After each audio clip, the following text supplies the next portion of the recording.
ஐயா வணக்கம். 2 கேள்விகள்.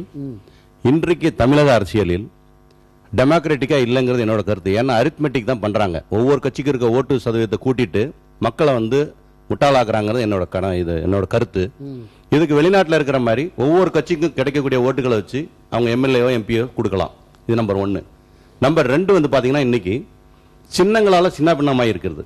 அதாவது அறிஞர் அண்ணாவின் உழைப்பில் வந்த உதயசூரியனும் புரட்சி தலைவரின் உதிரத்தில் வந்த ரெட்டையிலையும் இன்னைக்கு இருக்கிற அரசியல்வாதிகள் யூஸ் பண்ணி அறுவடை பண்ணிட்டு இருக்காங்கிறது என்னோட கருத்து.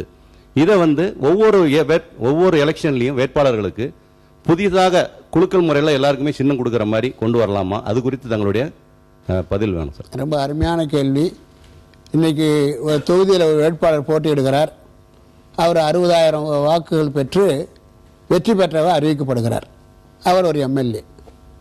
60,000 வாங்கினவர் வெற்றி பெற்றவர், 58,000 வாங்கினவர் தோல்வியுற்றவர்.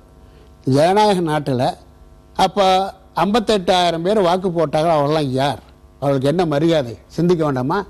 ஆக எங்களை போன்றவர்களாம் விகிதாச்சார தேர்வுமுறை வேண்டும் என்று தான் நாங்கள் சொல்கிறோம்.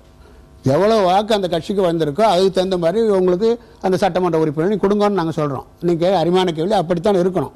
எங்களை போன்றவர்கள் அந்த மாதிரி வாய்ப்பு கிடையாது. ஏற்கனவே முதல் தேர்தலையே என்ன அப்படின்னா, கட்சிகள் தேர்தலை ஜெயிக்கும் போது இந்த கோரிக்கையை முன்வைக்கிறது இல்ல, தோத்து போகிறது மட்டும் முன்வைக்கிறாங்கிறதா பரவலாக இருக்கக்கூடிய குற்றச்சாட்டு.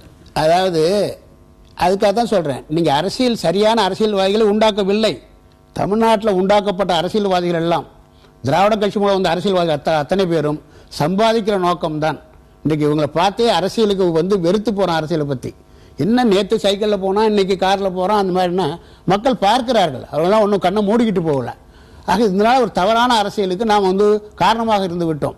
வாக்காளர்கள் முழித்து கொண்டால் மட்டும்தான் இன்னைக்கு அரசியலை முறையாக தமிழ்நாட்டில் ஒரு நல்ல வகையில் நடத்த முடியும். அந்த விழிப்புணர்ச்சி மக்களுக்கு இல்லை. இன்னைக்கு சின்னம் பற்றி கேட்டார். சின்னம் பார்த்தீங்கன்னாக்க அது நியாயமான ரொம்ப அருமையான ஒரு கருத்து. ஏன்னு கேட்டிங்கன்னா, ஆப்டால் தேர்தல்னு என்ன அர்த்தம்? எந்த ஒருவரை எந்த சின்னத்தை அதிகமாக தெரிகிறதோ அவர் வெற்றி பெற்றவராக ஆகி கொடுறாங்க. இப்போ எங்களுக்கு சில பேர்த்துக்கெல்லாம் தேர்தலுக்கு முன்னாடி ஒரு 20 நாளைக்கு முன்னாடி சின்னம் கொடுக்குறீங்க. என்னதான் பறந்து மக்களை போய் கெஞ்சினாலும் போனாலும் பார்த்தாலும் எப்படி அந்த சின்னத்தை பதிவு வைப்பது? முடியாது. ஆனால் அதுக்கு பதிலாக 50 வருஷ காலமாக ஒருத்தருக்கு ஒரு கட்சிக்கு சின்னம், 50 வருஷ காலமாக அதுக்கு அவங்களுக்கு இன்னொரு கட்சிக்கு சின்னம், அவங்களுக்கு மனசில் பதிந்து போய் விடுகிறது.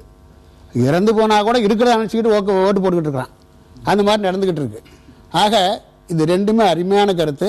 விகிதாச்சார தேர்தல் முறை, இன்னொன்று சின்னத்தை எல்லா கட்சியும் ரேஸ் பண்ணிட்டு என்ன பண்ணணும், தேர்தலுக்கு முன்னாடி அவங்களுக்கு கொடுக்கணும், ஏதோ ஒரு வகையை பின்பற்றி.